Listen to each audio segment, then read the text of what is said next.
तो चलिए onyx storm उपन्यास पर आधारित इस बातचीत के दूसरे हिस्से में चलते हैं। पिछली बार हमने वायलेट के शुरुआती संघर्ष देखे थे और कैसे जेडन पर वो वेनिन असर शुरू हुआ था। हाँ, और अब कहानी और गहरी होती जा रही है, खासकर राजनीतिक तौर पे। सही। तो वायलेट और टीम का जो नवारे मिशन है वो सिर्फ जानकारी इकट्ठा करना नहीं लगता। ऐसा लगता है कि वो सत्ता के कुछ बड़े छुपे हुए राज खोलना चाहते हैं। बिल्कुल। और यही बाज़गियात एकेडमी का रोल, मतलब वो थोड़ा संदिग्ध हो जाता है। हाँ, क्या वो सच में सिर्फ कैडेट्स तैयार कर रहे हैं या जैसा सोर्स में हिंट है कोई गुप्त एजेंडा है, शायद कोई कोई हथियार प्रोग्राम। और वायलेट का भाई ब्रेनेन, वो भी तो राजनीतिक प्रतिरोध में शामिल है।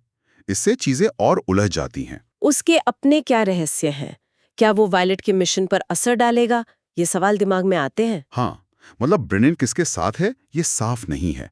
और इसी सारे पॉलिटिकल टेंशन के बीच जेडन की जो अपनी लड़ाई है वो ज्यादा खतरनाक होती जा रही है। शैडो मैजिक का जितना ज्यादा इस्तेमाल उतना वो वैनिश बनने के करीब। और सिर्फ यही नहीं कि उसका खुद पर काबू कम हो रहा है, पता चलता है कि वो अनजाने में दूसरों से, वायलेट से भी एनर्जी खींचने लगा है। अच्छा, ये तो उनके रिश्ते के लिए बहुत बहुत मुश्किल स्थिति है वायलेट के लिए। चुनाव करना कितना कठिन होगा। क्या वो जेडन के साथ खड़ी रहे भले ही सब तबाह हो जाए, क्या या एक हद तय करे? ये दुविधा वायलेट के किरदार के लिए बहुत जरूरी है। उसका प्यार और उसकी जिम्मेदारियां वो आपस में टकरा रहे हैं। लेकिन कहानी सिर्फ यही नहीं रुकती। एक और बड़ा रहस्य सामने आता है ना? इरिड ड्रैगन्स का। अरे हाँ, अचानक से जैसे इतिहास का कोई पन्ना खुल गया। ये इरिड ड्रैगन्स, जिनकी टेलीपैथिक ताकतें हैं, आत्मा वाला जादू, बिल्कुल अलग तरह के ड्रैगन्स। सामान्य ड्रैगन से काफी अलग। एकदम। और सबसे बड़ा शौक तो एंडार्ना को लेकर है। वो प्यारी सी छोटी ड्रैगन, वो असल में एक इरिड हैचलिंग है जो अब जाग रही है। क्या बात है, मतलब एंडार्ना की अहमियत एकदम से कितनी बढ़ गई होगी। हाँ, ये ड्रैगन वर्ल्ड के बारे में हमारी पूरी समझ बदल देता है। पर जहाँ ये नई जानकारी है, वहीं एक नया खतरा भी आ रहा है, रूइनर्स। रूइनर्स, ये कौन है? ये वेनन शक्तियों का इस्तेमाल करने वाले बागी हैं। याद है ना, वेनन वो होते हैं जो जमीन से ताकत खींचते हैं और भ्रष्ट हो जाते हैं। हाँ हाँ। इन रूइनर्स का लीडर है कैलिक्स, एक नया और खतरनाक वेनन।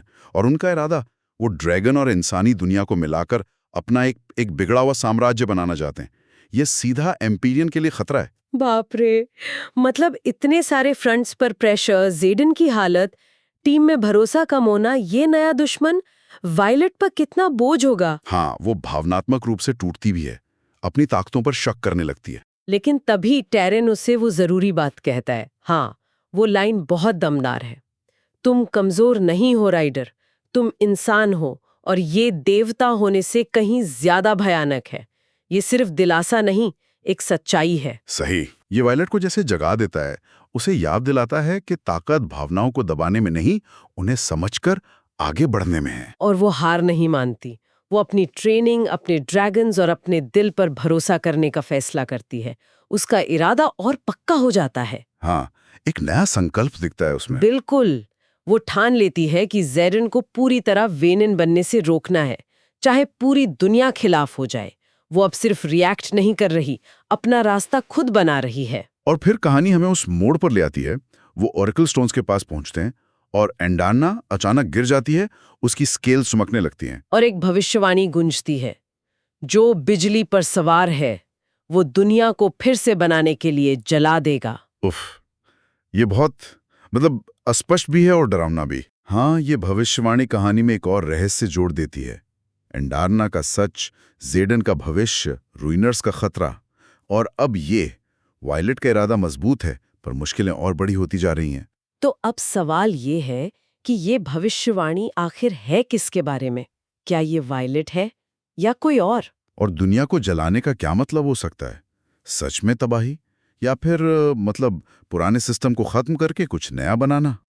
ये सवाल हमें सोचने पर मजबूर करते हैं। लगता है आगे का सफर और भी ज्यादा रोमांचक और अनिश्चित होने वाला है।